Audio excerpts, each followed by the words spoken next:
टीनाने एक स्कूटर 55,000 रुपयात खरेदी केली. तिने त्या दुरुस्तीवर 3,400 खर्च केले आणि मैत्रिणीला 56,030 रुपयामध्ये ती स्कूटर विकली. तर तिला काय झालेला फायदा झालेला आहे की तोटा झालेला इथं काढायचं आहे.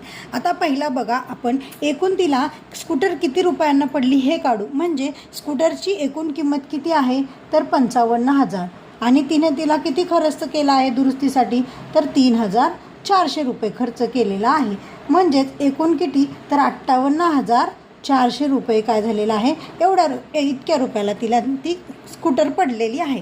तर तिनं मैत्रिणीला कितीला विकली तर 56,030 रुपयाला. म्हणजेच काय करायचं आहे, या 58,400 रुपयेमधून काय करायचे तर आपल्याला 56,030 रुपये काय करायचे आहेत, 56,030 रुपये वजा करायचे आहेत. म्हणजेच किती येणार आहेत तर 2,370 रुपये. म्हणजे तिने एवढे पैसे घातले, 58,400 रुपये घातले, परंतु तिला त्याच बदल्यात किती मिळाले तर 56,030 रुपये मिळाले.